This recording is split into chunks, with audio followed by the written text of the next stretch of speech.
Teacher Glay here, and welcome to the 7th episode of Life at 27.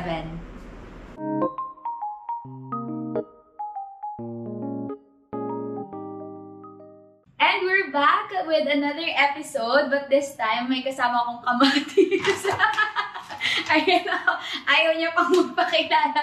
Pero I think excited na to. Excited na to kasi madami tong pwedeng i-share. Ayan.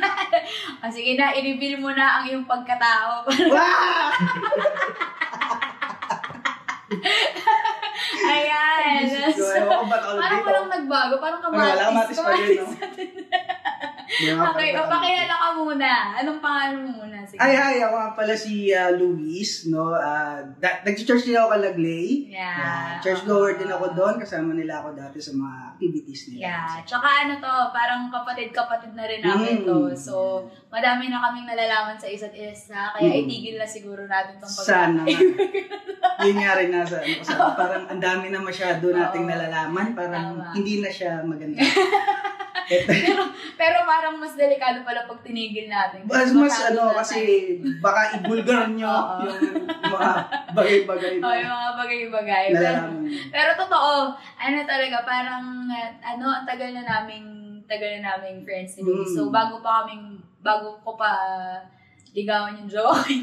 Bago pa niya, aligi lang.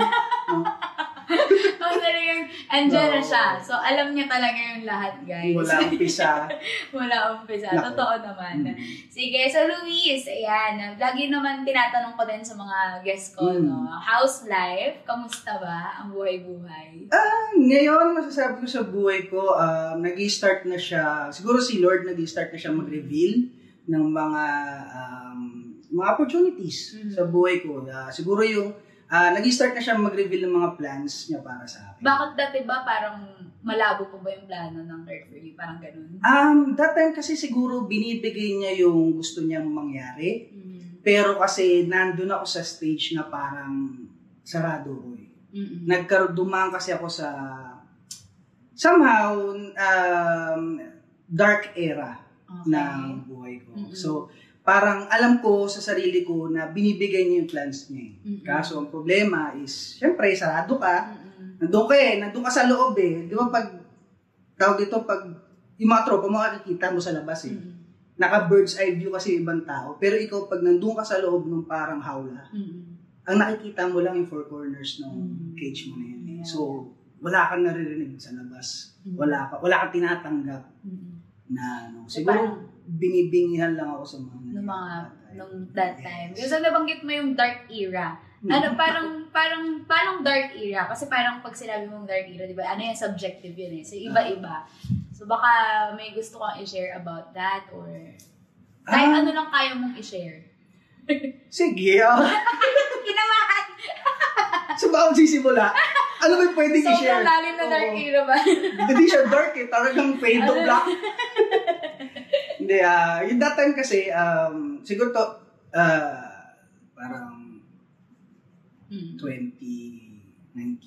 Okay. 2018, nag-start ka siya. So, ilang taon ka nung 2019? Ano ako nun, mga 21 years old. 21 ako noon. Sige na, maniniwala na. Parang dark talaga. Parang bulag ka talaga. Parang parang yung reality ko iba. Wait, parang ngayon bulag pa din. Talaga ba? Kung ganun yung age mo nung kasi parang, andun ka pa rin sa darkness. Hindi naman ako invitayin dito live at 27 kung di ako 21. Ay, sabagay. Sige. Sige, 21 ka nung 21 ako nung time. Tapos, nagkaroon ako ng pumalo sa buhay ko yung tinatawag na depression. Siguro start ko lang din kasi marami kasi nag-fuel noon from the start ng bata ako hanggang dumating sa point na pumutok na lang ako siguro ng time na yun. Kasi siguro isa na rin sa factor na I came from a broken family. Okay. Ang malupit kasi doon, na-experience ko yung joy na kompleto kayo eh. Iba kasi yung na-experience mo and then bigla kang bumaksak. Yun yung, parang pag mayaman ka, di ba? Pag galing ka sa hirap, mayaman ka, pag bumaksak ka man, okay lang. Pero ikaw kasi galing ka sa saya eh. yung joy na kompleto yung family mo, close to close yung family mo, intact naman kayo, no? Hindi naman kayo, financially, hindi naman kayo hirap, hindi naman di kayo ganun kayaman. May average family lang.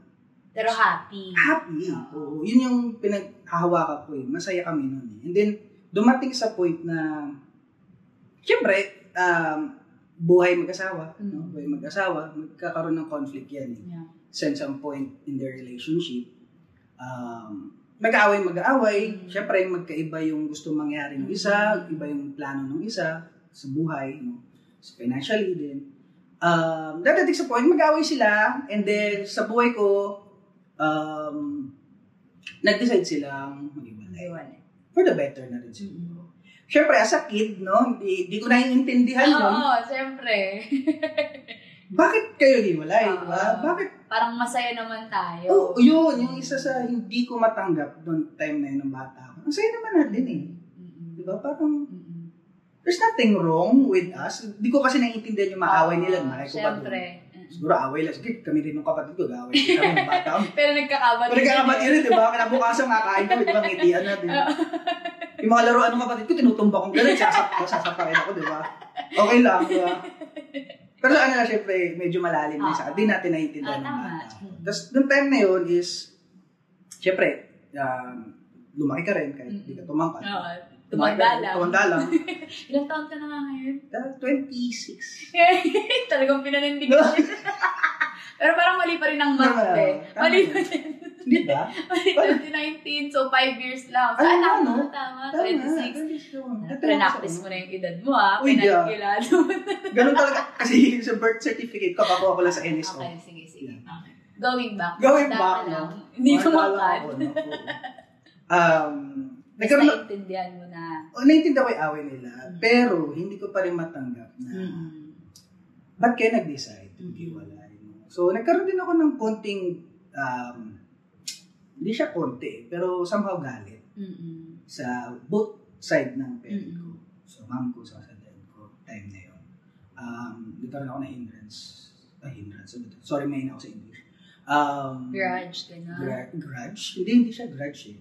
Hirap i-explain eh. Pero parang, nawalan ako ng gana. Okay. As in, na para tanggapin sila as parents. Parents, hindi parent, parang guardian. Okay. Na makukuhanan mo ng guidance. Kasi, wala, broken din sila eh. And then, syempre, na-move on tayo doon sa buhay na yun. Syempre, sabi ko, tanggapin ko na lang. Although may toll sa akin talaga yun. Yeah. Kasi, nung, siguro may nakikita ko mga tao, masaya sila. Happy naman sila sa kahit nag-aaway yung mga family nila. Kasi naiimbitahan ako sa mga kaklase ko dati noon eh. May trabaho na sila. So, punta ako sa bahay nila. Oy, tara, naiimbitahan ko dito. So, nakikita ko yung parents nila. Okay naman. So, parang, nakakaingit. Natamaan ako ng ingit na time. So, yun, doon pa lang. Kumbaga, nag-fuel na siya sa akin eh. Nabubuo na siya. And then, somewhere, sa point ng buhay natin, syempre gusto rin natin sumaya, no? Sige, marami rin ng mga failed relationship. So, mga failed relationship na yun, siguro, isa rin yun sa mga, syempre, kaya nga fail, so, nawala. So, malaking factor yun na nag-trigger sa akin, na pumutok na yung time yun. Kasi, almost lahat ng bagay na mga meron ako before, nawala. Unti-unti siyang nagbaksakan. So, sabi ko, parents, napatatakbuhan, nawala. Nag-iwalay-iwalay kami. So, naiwan ko mabuhay mag-isa. Sabi ng kapatid ko, yung kapatid ko, malis na rin ng bahay. So, ako na lang iwan mag-isa. Tatrabaho mag-isa. So, parang I'm surviving for myself na lang. Time na yun. And then, nawala pa ako ng relationship din. So, parang, doon ako nag-start mag-question na. Sabi ko, anong nangyari sa buhay ko? Bakit puro pababa lahat? Lahat pawala. Kasi, nag-start ka ng masaya eh. Yun ang mahirap kasi, pag binigay sa'yo, nandun ka sa taas, pag hinila ka talaga, ng kaaway talaga, pababa, baksa ka talaga. Exactly. parang nakita mo yung sarili mo na lugmok talaga to the highest level. Oo, talagang nawalan ako ng purpose, nawalan ako ng drive, nawalan ako ng direction, kung saan ako pupunta, kung anong tama akong gawin. So, nung mga panahong yon, question mo si Lord? Sobrang question na si Lord noong time yun. Sabi ko, Lord, nabitawan mo ba ako? Alam mo, ganun, Lord, asan ka? Asan ka? Tapos, ito pa yung isa kong question kasi sa life ko before. Yung time na on fire pa ako, di ba nakakasama niyo ako sa church doon? Yan, on fire ako niyan. Oo, kasama namin siya sa, sa ministry. So, bigay todo ko. Sabi ko, Lord, gamitin mo ako, Lord. Kasi yun nga, yung time na yun kasi, family, ganyan. So, sabi ko, dito na lang ako babawi. So, yan, bigay ko lahat. Sama ako. Kung kahit di ko na calling, sige. Bana tayo dyan. Nagsusumba. Sumba, sige.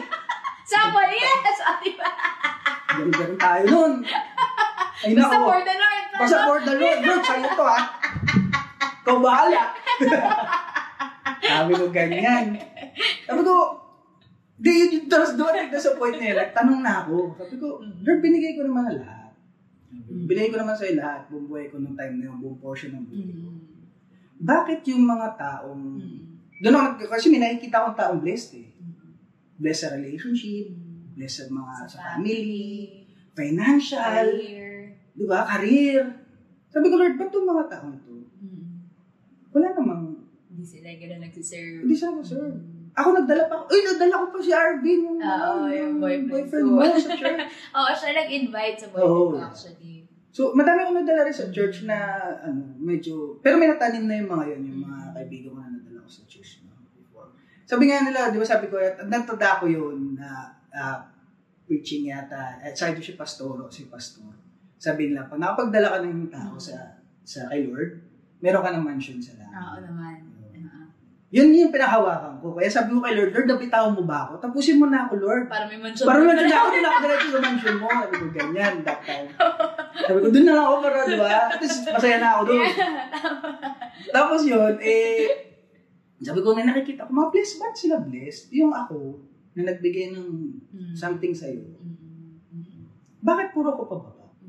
Bakit lahat, parang, that time, sinisisi ko siya. Parang tinitake away mo lahat ng binigay mo sa akin. Bakit? Bakit ayaw mo kong maging masaya? Parang ganun. Diba? Oo. Kasi as a dad, diba, pag tatay ka, siyempre bibigay mo lahat sa anak mo. Bakit mo? Diba? Parang feeling mo, siya yung karibal mo o kontrabida sa buhay mo noong time na yun. So, that time, nag-shake talaga yung faith ko. Nag-shake talaga. Talagang, minsan may time na hindi ko na alam kung totoo siya. No? Kinakausap ko siya. Wala. So, nag-give up na lang ako. Sabi ko, okay, kung wala ka talaga, ililive ko yung life ko as kung ano gusto ko. You know? So, time na yun, siyempre, wala akong direction, wala akong na trabaho, kung saan ako giinom, no? May mga grupo akong nakasama na hindi tama. Hindi ka classmate. May mga naging classmate sa ibang lugar. Sa ibang lugar, no? Sabi sa'yo, madami na tayong nalalaman sa isa't isa. Parang tigilan na nga natin. Magiging tigilan na natin to. Parang after nito, wala na ha. Black na tayo. Okay, anyway. Yun, maraming mga nangyari in a span ng, sabihin natin, isang taon.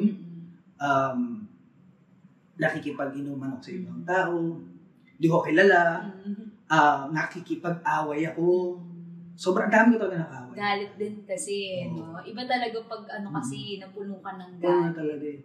Kasi wala akong wala kang matakbuhan na parent na mag-guide sa'yo, na ganito, ganyan ka. Wala ka rin matatakbuhan spiritually. Kasi, parang tinakbo, parang di ko alam kung kinakausap niya ako in some way, pero hindi ako nakikinig kasi sarado. Kasi nga, parang nagtatampo ka na eh. Oo, diba? nagkaroon na ako ng hateful heart ng time na yun. So, Sa bangko. Yun. Dami akong sinamahan, tinray, na, hindi ko lang, di pwede sabihin dito, pero dami akong tinray. Napariwara talaga ako ng time na yun. As in, nagkaroon ako ng depression. Paggabi, nagigising ako, umiiyak. Tapos masama yung kama ko, pawis ako, katingala ako sa kisame. Yung bahay ko noon is sa house ko pa, Kalabin. Hindi na siya naalagaan. So, masapasak yung bubong, ganyan. So, madumi na.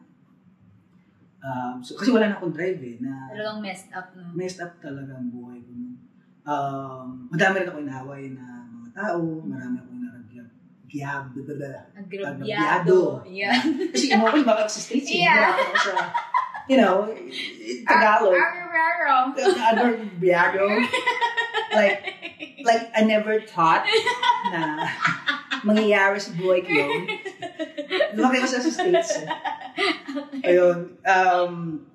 Yun nga. Daming nangyaring hindi maganda. Marami na rin akong negative thoughts sa buhay ko. So, yun yung parang sinasabi mong dark era. Dark na dark. Oo, dark na dark talaga. Masasabi ko, I'm in a dark place. You were in a dark place. Hindi na ngayon. Yeah. Tama. So, pero, yun nga, kung you were in a dark place, so masasabi mo ngayon na mas better na compared dati. Oo. Napakalayo na since before. Kasi, yung time na yun, parang, hindi ko siya nare-relate talaga eh. Wala talaga, as in, zero. Talaga. Kasi, may point doon na nag-try ako. Kasi ito yung pinaka-turning point ko eh. Kung bakit ako nag-try uli mag-church. Okay. Although, hindi na doon sa church natin. Nag-try ako sa ibang churches. Kasi marami din akong church na napuntahan. Okay. Hindi lang Christian. Okay. Kung ano na YouTube kong mga, wala daw talagang God.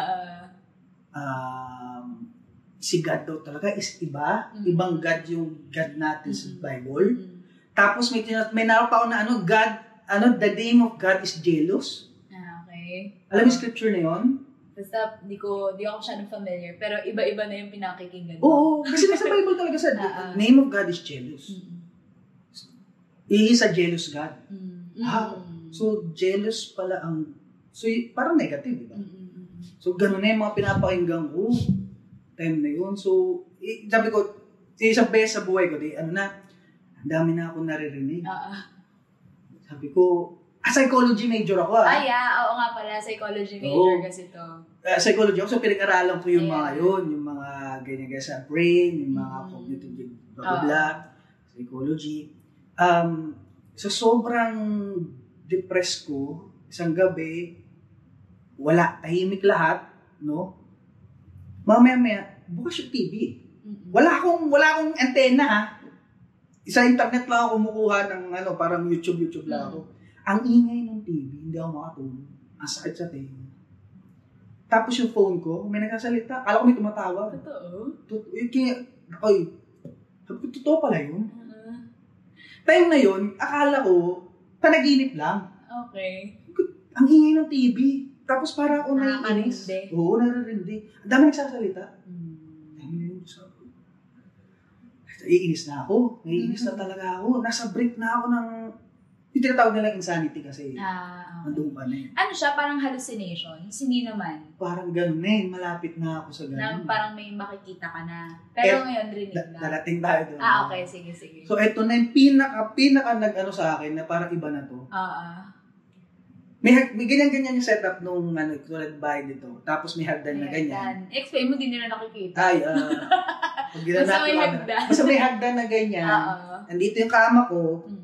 Kasi hindi na ako natutulog sa taas kasi parang may nararamdaman ako iba sa taas. Okay. Hindi ko na ako makakit sa taas. Sa baba ako natutulog. May salamin dito. Tapat mismo nung nakasabit sa hagdan. Bumangon ako. Sakto yun. Pagbangon ng ganyan, tapat mo yung salamin. Mirror, Oo. Syempre, wala na ako sa katino. Talagang, kasi di na talaga ako nakakatulog na tama, na nightmares na ako. Marami na talagang negative thoughts na gusto ko na talagang wakasan talaga yung buhay ko that time. Tapos, pagbangon ko, sakto talaga, nakasmile sa akin. Totoo! Hindi mo yung pinenta. Totoo yun. Okay. Nakasmile talaga. Mukha mo? Mukha ko. Nakakatakot na nga mukha ko. Paano pa ako nakakita ka lang gano'n? Kamatis.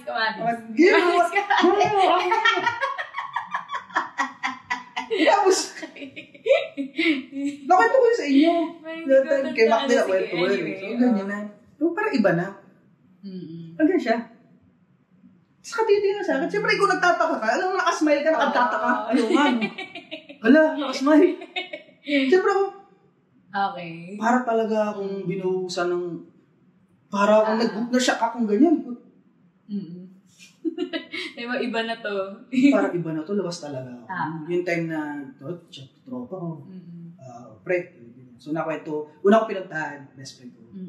Si Makoy, shoutout pala yung Makoy. Makoy, estig ka. Saka, forma mo. Tapos, sabi, ganyan, kwento-kwento ko ganyan. Tapos, sa time na yon, nag-start na rin akong magpunta-punta sa mga church. So, yan, yung unang church na punta ako sa may Nasma. So, pagsapa ko doon, sabi kasi, Makoy, try ko bumalik sa church. Sabi ng best friend ko si Makoy. So, sige, try ko balik sa church. Tinatry ko. So, punta ako doon sa church. Unang hakbang ko pala doon sa hagdan, sabi ko, Lord, paghakbang ko dito, kausapin mo ako, baka siyempre, pag kinausap ako ni Lord, baka sakali may mabago sa buhay ko. Sa pa ako doon. Kanig ako. Wala eh. Kasi alam mo yung ina-expect ko, kasi dati pag nag-church ako sa FCI, ina-expect ko, nakakausapin ka eh. Yeah. Yung pinipreach na, para may, basta alam mo, may naungusap. Sa'yo yun eh. Yung message na yun eh. Kakausapin ka ng pastor, na ganyan, yun yung ina-expect ko, na kakausapin niya ako, bibigyan niya ako ng somehow hint na, andito para ako sa'yo. Paglabas ko, empty. Empty pa din ako. Sabi ko, paano wala? Wala. So, try ako. Sa lahat ng churches parang siguro mga 2-3 church yung pinunta ako. Siniyaya pa ako ng isang ka-opisina ko sa church nila. Parang, okay. Smile. Kasi ako, kaya ko mag-smile kahit malungkot ako eh. Ngayon, malungkot ako. Hindi nila alam. Kaya ako mag-smile. Pero sa church na yun, wala talaga ako. Sabi ko, yun yung pinakamasakit sa akin. Na time na yun. Parang feeling mo, nagtatry ka na nga mag-reach out, pero parang feeling mo, hindi ka pa din nire-reach out ng Lord. Wala siyang paramdam. Dead silent. Wala. So, bitawan mo na ba talaga ako, Lord? Parang ang layo ko na talaga. Mga time na yun. Sobrang layo ko na talaga sa kanya. So, ang pinaka nag-trigger sa akin nun, parang, alam ko may ginagamit siyang mga tao eh. May ginagamit siya. Yung sa journey ko, nung time na medyo down pa ako, nasa depression pa ako, dark side pa ako ng Force. Ng Star Wars. Nasa dark side pa ako. Villain kasi talaga ako. Di ba dati, di ba mahilig ako sa mga superhero? Akala ko sa sarili ko superhero ko. Paano yung forma ng superhero? Jolly. Naging superhero si Jolly. Di ba? Kasi mahilig ako superhero ganyan. Akala ko, pag di ba, syempre, yun yung role model mo sa buhay. Sila Captain America, ganyan. Hindi. Villain ng dating mo. Marami akong inaway, marami akong So, yung tatlong bagay na nakapagpabalik sa akin sa light. Una is, di ba yung time na yun, sabi ko, villain era ko. Siyempre, magkilala tayong mga babae, no? Siyempre, pag iinuman dito, inuman dyan. Malupit doon. Gwapo daw. Hindi tayo gwapo, lang. Sunny. Tapos, siyempre, good time lang, no? Tapos, baka pwede maging friend. Hindi ko akalain, Christian pala. Okay. Nagulat ako, no? Sabi niya, ganito. So, nakakwento ko naman yung buhay ko. Tapos, niyayaya naman ako sa church. Although, hindi ko pinuntahan. Siyempre, mamaya. Hindi ako nang gano'n. Tapos, isa yon.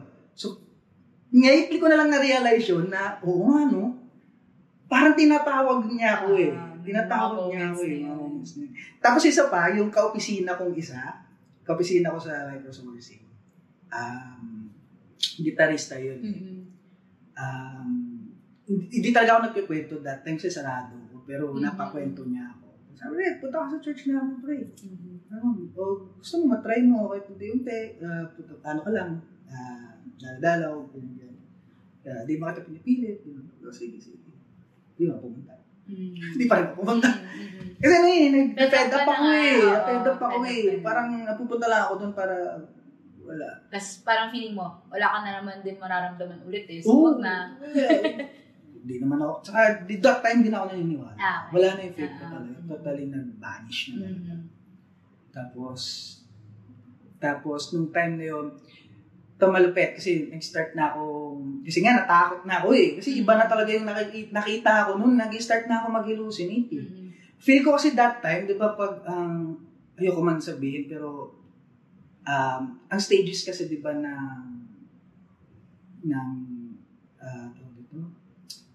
possession. Okay. Tatakot ako baka doon na mapunta. Kasi una kasi depression yan.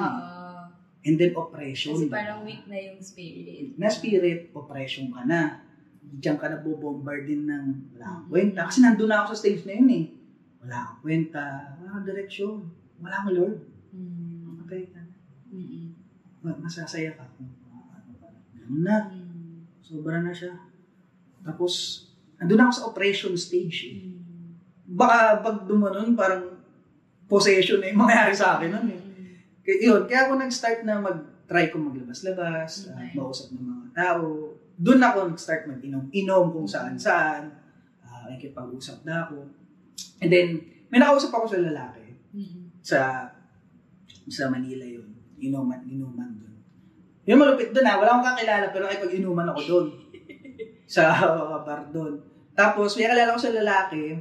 Medyo foreigner siya. Medyo half-half siya. Di ko lang, English eh. English. Sabi niya, nakawit ako yung buhay ko. So sabi niya sa akin, I know you're not, your heart is not in a good place right now. Ganyan. Hindi ko alam kung Christian siya, hindi. Hindi ko naman na-interview. Tapos sabi niya, pag ganun daw yung stage niya, pag ganyan daw yung stage niya sa sarili niya, pag napapadaan daw siya sa isang portion, alam mo ko sa show yata, basta papuntang SM Mega Mall, tumingin lang daw sa taas. Tapos, yung time na yun is, siguro, hindi ko pinansin. Pamalay ko ba kung ano yung pinapatay niya sa akin? Baka lasing lang eh. Ano pa yung sasabi nito? Sabi nito. Pakilap ko eh. Baka kanya-kanya, awas na. Baka kanya-kanyang trip lang eh. Pagkanya siya kahat, hanggang sa taas. Tingin naman ako sa taas. Kanya-kanyang trip lang yan eh. Malay ko ba dun? Sige. Okay lang ako. Okay, sige. Yeah. I'll look up. English. Pag nandun na ako, tapos isang beses napadaan niya ako kasi galing din ako sa another inuman. Okay. Napadaan niya ako sa may parang galing akong before kalalagpas ko lang ng Mega Mall. Ay, may sign. Kasi ito yung sign, nakaganyan pa yan eh. Tapos nakaban ako syempre, may hirap lang tayo, no? Hindi, payaman pa lang tayo, no? Payaman pa lang tayo, no? Naka-SUV ba tawag doon yung van? Oo, baka van. Tapos, sa daanan yan, pag tumingin ka sa taas, unti-unti ang gaganon eh, pag dadaan kayo ganyan. Pag harap na ganon, sabi ko, wala akong blanco yung isip ko eh. Parang ganon, ay, ang laki. Anong sabi? God loves you. Aww. Ang laki, parang akong tinampal. Sabi ko kay Lord, kahit bulong lang, usapin mo naman ako. Ay, hindi, sinigawan ako. Ang laki talaga. God loves you. Uy! So yung time na yun, sabi ko, ay, okay. Parang nag-i-start na. Sabi ko, okay, yes. Sabi ko, pag bumaksak si Lord sa harap ko, matutuwa pa ako, hindi magugulat eh. Yes! Thank you, Lord! Finally! Hindi, parang ganun lang yung tinti niyang bibigay sa akin. Tapos, tapos simula na akong kumausap sa inyo, di ba? Pero hindi ko sinishare masyado sa inyo lahat ng mga nangyari ko kasi mga life experiences ko before eh. Kasi dark talaga, very dark. Sabi ko, may nasamahan pa ako mga grupo na nag-enjoy naman ako, no? Pero, tapos, yan, tapos start ko na kayong kausapin. And then, isang turning point sa buhay ko, isang ginamit pa niya, kasi sabi ko may ginagamit siya mga tao para kausapin kayo. Isang turning point, kinausap niya sa akin is yung best friend ko. Yang si best friend kong si Mac, no? Hindi ko man sinasabing hindi nagsisimba yan. Nagsisimba yan, mabait na tao yan. No? Sobrang ano niyan, mano naman kay Lord yan. May takot naman niya kay Lord. Sobrang takot niyan kay Lord. Hindi nag-church? Sobrang takot niyan. Takot sumampasan. Hindi, joke. Sumampas sa simbahan niya. Hindi, joke lang. Mabait yan si Mac. So, yung meaning ko sa kanya is hindi siya ganun kalalim sa word. Ako, maski ako, di na ako ganun kalalim sa talagang Bible Kung pero kumbaga kung dati kasi ko compare mo, mas nag-a-attend ka ng church, parang ganun lang. Mas ano ko sa kanya, sa awareness ko sa spirituality. Speaking Mac. So, kausap ko ni Mac. Siyempre, nihaya pa ako mag-gym Kaya, na-appreciate ko talaga yung best friend ko na yan. Kasi, saka syempre kayo din, no? Yung care nyo sa akin dati. Tapos si Mac, nihaya pa ako mag-gym yan. Gym tayo, pre, kasi para in-explain pa ang ganyan. Nakakalabas ng ano yan. Happy endorphins ba yun? Hindi ko alam kung anong mga tao, chemical something. Gym naman ako. Medyo nakawala nga. Tapos, unti-unti yun, kasi, sabi na Mac sa akin, labas-labas ka naman. Para kasi hindi maganda dulot sa'yo, nandiyan ka lang sa bahay. Tapos labas siya. So, niyaya ko, kaya kami sa may, parang coffee kami dun sa taas sa may Dunkin' Donut. Doon madalas tayo nag-uusap dun sa Dunkin' Donut. Yung time na yun, nusap ako ni Mac, ito sabi niya, nabanggit ko sa kanya na, sabi ko, galit na galit ako kay Lord. Sabi ko na parang naiwan niya ako, nawala siya sa akin, parang niya ako nabitawan, galit ako sa kanya. Tapos, sabi ni Mac sa akin, bumuntong hininga pa Alam mo, pre, iinis ako pag sinasabi mong ganyan. Oo. May buntong hininga pa no? Bumuntong hininga pa. Tapos sabi niya, bakit ka nagagalit kay Lord? Blessed na blessed ka. May ganito ka, may sarili kang bahay, nakabili ka, that time sa nakabili din ako ng motor. Nakabili ka ng motor. Sobra siyang, parang, sabi ko, parang hindi si Mac yun. Sabi ko, hindi ganun si Mac. Kasi yung relationship namin ni Mac, pag binara ko niya, si Babaray niya siya. Parang komportable kami sa isa't isa. Kaya ko siyang... Kababata Oo, kababata Parang ang authoritative niya na parang ang laking tao. O malaking tao, maliit lang talaga. Parang siya sabi niya sa akin, naiinis ako pag sasabi mo yan. Bless ka Ito, din niya sa akin lahat. Parang nilin niya sa akin lahat. Nilatag niya sa lahat. Sabi ko, nga. Kasi parang ikwento mo lang yung context. Parang yun yung time kasi na nakakaangat-angat ka na ulit. Diba, nagiging okay na yung career. Nagiging okay na. Nag-start na ako. Nakakabit na. May bahay na siya kasi noon. Na-purchase mo na rin yung bahay. Sa ibang bahay. Sarili niya na talaga.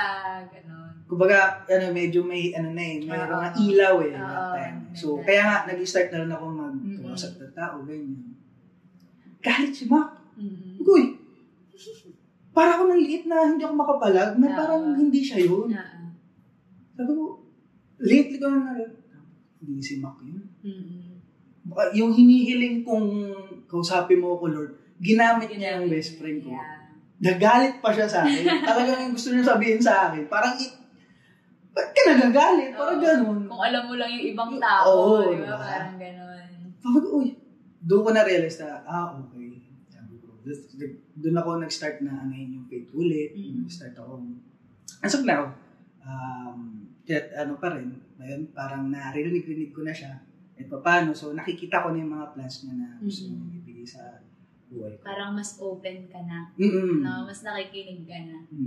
Abang, parang kung makikita mo dun, kasi hindi naman talaga, hindi ka iniwan ng Lord Di ba? Ikaw na rin nagsabi, kala mo dati nun kasi nga, nandun ka kasi sa corners and hindi kita masisi. Kasi ganoon talaga kapag nasa darkness ka, talagang yun lang wala ka talagang nakikita. True. So kaya parang minsan talaga yung feeling natin, di ba, na kapag parang feeling natin, silent ang Lord. Di ba? Parang gano'n na iniwan nga tayo. And may mga ganong moments talaga pag nabombard tayo ng mga nangyayari sa mundo. Pero one thing is for sure, hindi talaga tayo iniiwan ng Lord eh. Kasi yun yung sabi niya sa word niya na I will never leave you nor forsake you. Talagang hindi ka niya iniwan. It's just that, ang nakita ko doon, yung depende kasi yun kung papakinggan mo siya or hindi. True. Alam mo, kung ino-open mo ba yung heart mo sa kanya or hindi. And since God respects the free will that He has given you, parang hayaan ka niya dun eh. Oo, diba? Kung ba kahit kumakatok siya sa'yo, pero kung close ka naman, close-minded ka naman, hayaan ka niya dun. Kung baka binibingin mo yung sarili mo. Oo, exactly. Parang binibigay mo yung sarili mo. Tapos, kung ma-observe mo yung kwento mo dun, parang unti-unti, nung nagiging okay ka na kasi, tsaka ka mas naging sensitive dun sa mga message ng Lord for you. Well, in fact, meron na talaga yun. It's just that, nag-ano ka talaga. Parang set ako ng wall. Oo, exactly. And nung mga nagiging okay na ulit yung career mo and all, nag-open ka na ulit ng self mo, mas naging sensitive ka lang dun sa mga usap sa'yo ng Lord. Pero yun nga, ang beauty nun talaga, doon sa buong journey mo na yun, kasama mo ang Lord nun. True. Diba? Kasi kung hindi mo kasama ang Lord nun, parang siguro kung saan wala ka na. napadpad. Oo. Baka it's either nasa rehas ako. Oo, natuluyan ng orange talaga. Orange siya talaga, tapos may pisa likod. Pandak. Piyong nakalagay pandak. Ganon. Kasama ka na sa nagsasayaw na Oo, diba? Gano'n kami nun. Or baka naman may tagas na sa gilid, diba? Baka may ganun eh. Pero may tutuwa din ako kasi unti-unti din niya nire-reveal yung mga plans niya sa akin. Yun lang, siguro masasabi ko, time na yun, siguro kasi hindi mo makikita talaga yung liwanag niya. Di ba sabi ko galing ako sa joy, sa ilaw, no? Sobrang daming ilaw. Hindi mo ma-appreciate yung liwanag niya pagkasabay mo yung maraming ilaw. Di ba? Mas ma-appreciate mo yung liwanag niya pag nasa dilim. Kasi pag madilim ka, pag nakita mo yung konting ilaw niya, grabe yun eh. Totoo. Di ba? Siguro, yun lang. Sa akin, parang si God kasi is like, parang painter siya. Yun na na-realize ko sa akin. So, siyang painter. Patient painter. Kasi ang painter kasi hindi mo pwedeng madaliin yan eh. Nagtitake ng time yan eh. So siguro yung time na silent siya sa akin. Time na silent siya. Yun yung time na, kailangan niya kasi ng blank canvas eh. Para makabuo ng masterpiece. Maganda. Oo, diba? Pag binadali mo siya, pwede ka niyang bigyan ng maganda. Pero hindi pa yun yung masterpiece niya para sa'yo. Diba? So siguro yung silent era niya, yung wala siya, yun yung time na binubura niya yung mga para magkaroon ka ng blank slate eh. Yeah. Siguro yan. Kasi nga parang, yung katulad nun, yung isang baso, hindi mo siya malalagyan kung puno. Punong-puno eh. Diba? Kung punong-puno siya ng ng kung ano man, hindi mo siya malalagyan eh. So kaya nga tama yun. Yung parang moment na akala mo hindi mo kasama ang pero actually he's doing something. He's doing something na sa akin. So, hindi ko lang talaga pinakinggan. Siyempre, pag andun ka, pag lugmo ka doon, hindi mo talaga malalaman eh. Naalala ko lang tuloy sa story mo, Luis, yung sikat na Footprints in the Sand. Naalala mo yun, parang, kasi yung kwento ng Footprints in the Sand, hindi ko alam kung familiar ka, pero brief story lang. Ano siya, para yung moments daw, may si Lord, tsaka yung kasama doon na story. Tapos sila nasa dagat sila, so yung mga happy moments daw niya, kanikwento niya kasi yung pov niya. Happy moments niya, ang nakikita niyang sets ng footprints sa sand, dalawa. So it's like him and the Lord na parang happy sila together.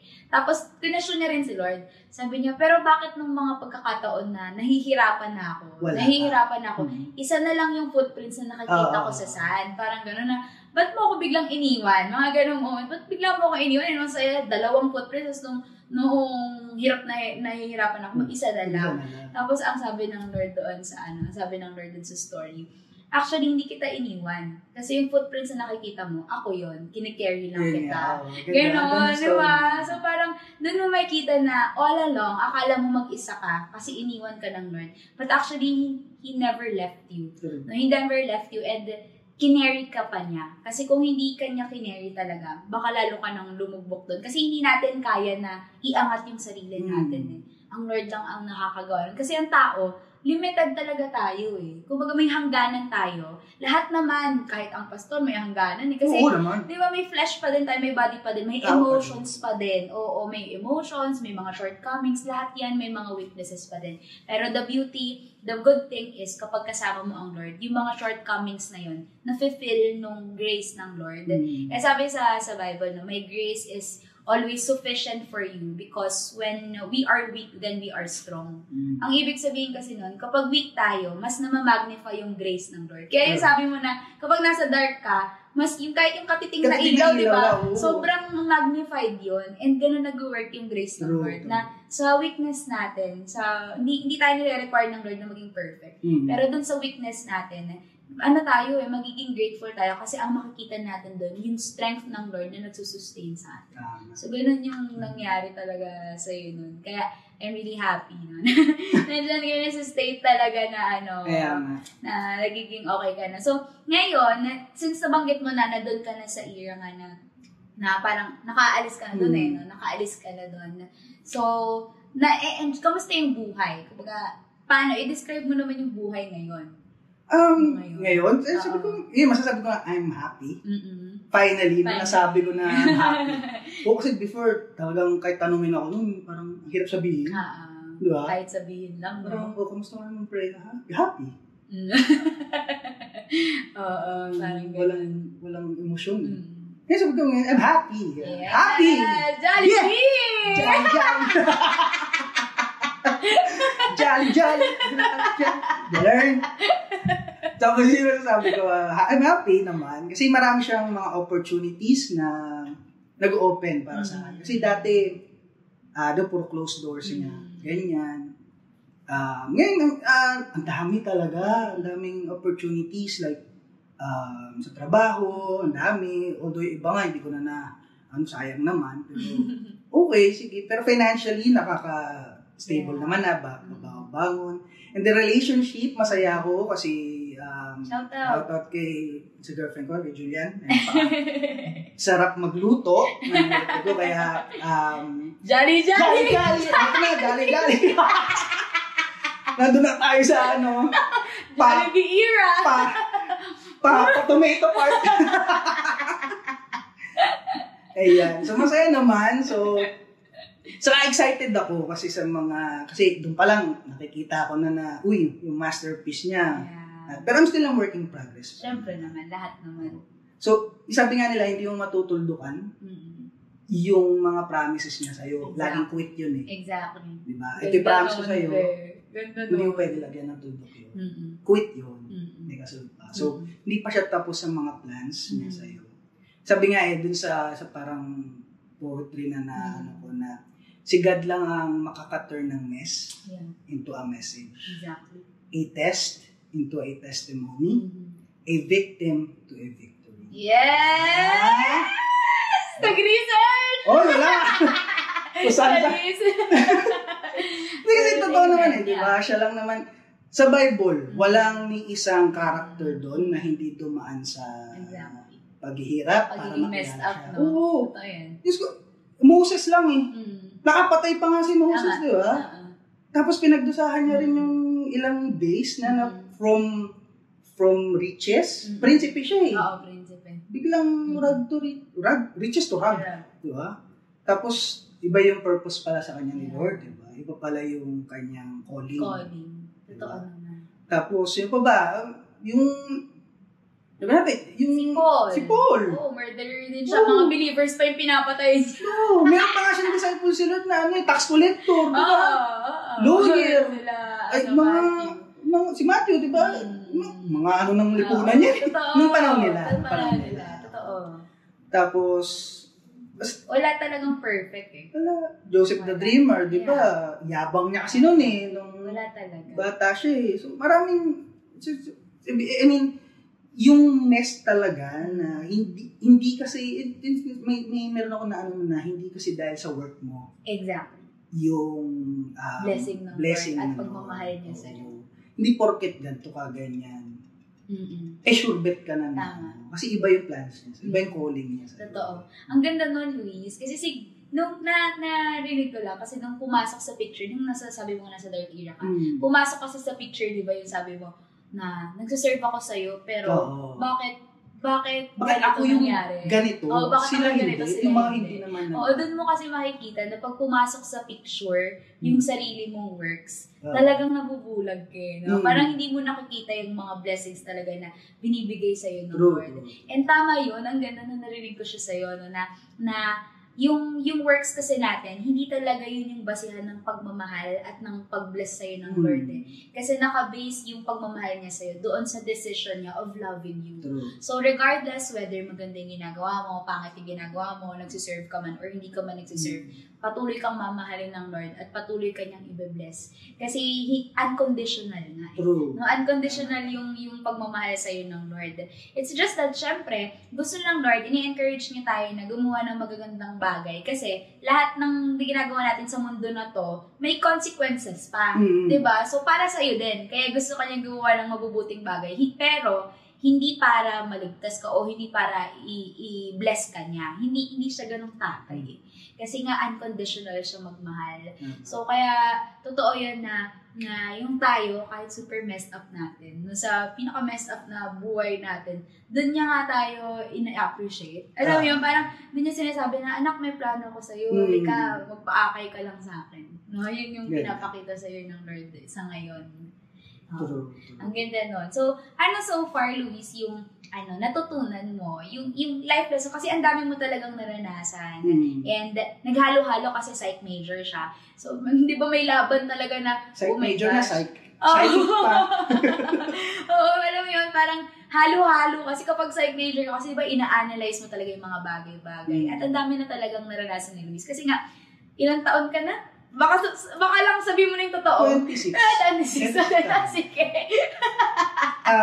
Siguro, ilang months na lang, ilang years na lang, lalagpas na ako sa calendar. Sige.